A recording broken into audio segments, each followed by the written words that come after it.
ಟಿವಿ20 ಕನ್ನಡ ವಾಹಿನಿಗೆ ಸ್ವಾಗತ. Bus ticket ದರ ಏರಿಕೆಗೆ ಕಾಂಗ್ರೆಸ್ ವಿರುದ್ಧ ಕೇಂದ್ರ ಸಚಿವ ಕುಮಾರಸ್ವಾಮಿ ಕಿಡಿಕಾರಿದ್ದಾರೆ. ಈ ರಾಜ್ಯದಲ್ಲಿ ಸರ್ಕಾರ ಇದೆಯಾ? ಇದನ್ನ ಸರ್ಕಾರ ಅಂತ ಕರೀತಾರಾ? ಕಾಂಗ್ರೆಸ್ ಬಂದಾಗಿನಿಂದ ಎಷ್ಟು ಬೆಲೆ ಏರಿಕೆ ಮಾಡಿದ್ದಾರೆ? ಜನ 2-3 ದಿನ ಆಕ್ರೋಶ ವ್ಯಕ್ತಪಡಿಸಿ ಮರೆತು ಹೋಗ್ತಾರೆ. ಈಗ ನೀರಿನ ದರವೂ ಕೂಡ ಏರಿಕೆ ಆಗುತ್ತೆ. ಇವರಿಗೆ ಹೇಳೋರು ಕೇಳೋರು ಯಾರು ಇಲ್ವಾ ಅಂತ ಕೇಂದ್ರ ಸಚಿವ ಎಚ್.ಡಿ. ಕುಮಾರಸ್ವಾಮಿ ಕಿಡಿಕಾರಿದ್ದಾರೆ. ಜಾಸ್ತಿ ಮಾಡಿರಲಿಲ್ಲ, ಸಾರಿಗೆ ಸಂಸ್ಥೆಗಳು ಉಳಿಬೇಕಲ್ಲ ಅನ್ನುವಂಥ ಸಮರ್ಥನೆ ಕೊಡ್ತಿದ್ದಾರೆ. ನಾನು ಈಗಿನ ಈ ಬೆಳವಣಿಗೆಗಳಿದೆಯಲ್ಲ, ಇದೇನು ಯಾರಿಗೂ ಏನು ಅಚ್ಚರಿ ತರ್ತಕ್ಕಂಥ ವಿಷಯ ಅಲ್ಲ ನನ್ನ ಅಭಿಪ್ರಾಯದಲ್ಲಿ. ಬಹುಶಃ ಸಾರ್ವಜನಿಕರು ಸಹ ಇದನ್ನೊಂದು 2-3 ದಿವಸದಲ್ಲಿ ಮರೀತಾರೆ. ಒಂದು 2 ದಿವಸ ಆಕ್ರೋಶ ವ್ಯಕ್ತಪಡಿಸ್ತಾರಷ್ಟೇ, ಒಂದು 2 ದಿನ, 3ನೇ ದಿನ ಇದಕ್ಕೆ ಅಡ್ಜಸ್ಟ್ ಆಗ್ತಾರೆ. ಏಕೆಂದರೆ ಹಿಂದಿನ ಹಲವಾರು ಸಂದರ್ಭದಲ್ಲಿ ನೋಡಿದ್ದೀವಿ. ಈಗ ಇದೇ ಸರ್ಕಾರ ಡೀಸೆಲ್ಲು ಪೆಟ್ರೋಲ್ ಮೇಲೆ 3-3.5 ರೂಪಾಯಿ ಸೆಸ್ಸನ್ನು ಹಾಕಿದ್ರು. ಏನು ಪ್ರತಿಭಟನೆ ಮಾಡಿದ್ರಾ? ಅದಕ್ಕೆ ಅಡ್ಜಸ್ಟ್ ಆದರು. ಸ್ಟ್ಯಾಂಪ್ ಡ್ಯೂಟಿ, ಗೈಡೆನ್ಸ್ ವ್ಯಾಲ್ಯೂ, ಇನ್ನು ಮದ್ಯದ ದರ, ಈಗಲೇ ಹೇಳ್ತಾ ಇದ್ದಾರೆ ನೀರಿನ ದರವು ಬಹುಶಃ 1000 ಲೀಟ್ರಿಗೆ 50 ರೂಪಾಯಿನ ಖರ್ಚಾಯ್ತಿದೆ. ಕಾರಣ ಕೊಟ್ಟವರಲ್ಲ ನಿನ್ನೆ ಮೊನ್ನೆ ಎಲ್ಲ ನಿಮಗೆಲ್ಲ ಡೀಟೇಲು.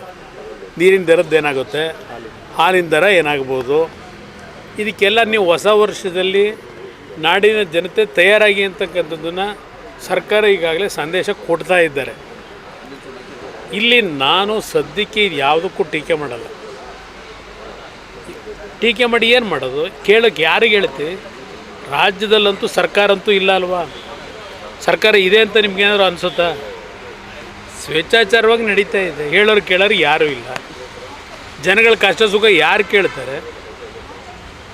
ಇವರು ಅದರ ಅವಶ್ಯಕತೆಯೂ ಇಲ್ವಲ್ಲ. ಇಲ್ಲಿ ಕೇಂದ್ರ ಜಾಸ್ತಿ ಮಾಡಿದಾಗ ಬೊಬ್ಬೆ ಹೊಡಿತಾರೆ ಕೇಂದ್ರ ಸರ್ಕಾರ ಮೇಲೆ.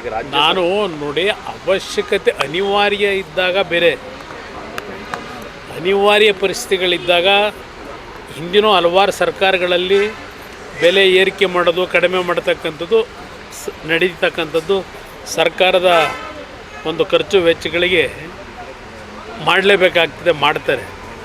ಆದರೆ ಇವ್ರ ಮೇಲೆ ಎಳ್ಕೊಂಡಿರ್ತಕ್ಕಂಥದ್ದು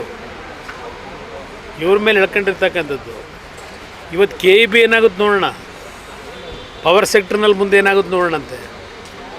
ಯುವಕರ ಉದ್ಯೋಗ ಅದೆಂಥದ್ದು ಇವನಿದೆ, ಅದೆಷ್ಟು ಜನಕ್ಕೆ ಕೊಡ್ತಾವ್ರೀಗ ದುಡ್ಡು? ಕನ್ನಡಿಗರ ಮೆಚ್ಚಿನ ನಿಮ್ಮ ಟಿವಿ20 ಕನ್ನಡ ವಾಹಿನಿ ಇದೀಗ ಟಿವಿಯಲ್ಲಿ ಲಭ್ಯ. ಕರ್ನಾಟಕ ಮತ್ತು ದೇಶ ವಿದೇಶದ 360 ಡಿಗ್ರಿ ಸುದ್ದಿ ವಿವರವನ್ನ ಪಡೆಯುವುದಕ್ಕೆ ಟಿವಿ20 ವಾಹಿನಿಯನ್ನು ಲೈಕ್ ಮಾಡಿ, ವಿಡಿಯೋಗಳನ್ನು ಶೇರ್ ಮಾಡಿ, ಕಮೆಂಟ್ ಮಾಡಿ, ಸಬ್ಸ್ಕ್ರೈಬ್ ಮಾಡಿ. HCN ಕೇಬಲ್ 842 ನಂಬರ್ನಲ್ಲಿ ಹುಕ್ಕೇರಿ ತಾಲೂಕು ಹಾಗೂ ಸಂಕೇಶ್ವರದ ಸುತ್ತಮುತ್ತಲಿನ ಹಳ್ಳಿಗಳಲ್ಲಿ ಲಭ್ಯ. PCN ಕೇಬಲ್ 129 ನಂಬರ್ನಲ್ಲಿ ಹಾರುಗೆರೆ ಸುತ್ತಮುತ್ತಲಿನ ಹಳ್ಳಿಗಳಲ್ಲಿ ಲಭ್ಯ. ರಾಯಬಾಗ್ ಡಿಜಿಟಲ್ ಚಾನೆಲ್ ಕೇಬಲ್ 80ನೇ ನಂಬರ್ನಲ್ಲಿ ರಾಯಬಾಗ ತಾಲೂಕಿನ ಸುತ್ತಮುತ್ತಲಿನ ಹಳ್ಳಿಗಳಲ್ಲಿ ಲಭ್ಯ. UDCN ಕೇಬಲ್ ನೆಟ್ವರ್ಕ್ ಉಗಾರ ಸುತ್ತಮುತ್ತಲಿನ ಹಳ್ಳಿಗಳಲ್ಲಿ ನಿಮ್ಮ ಟಿವಿ20 ಕನ್ನಡ ವಾಹಿನಿಯೂ ಲಭ್ಯ.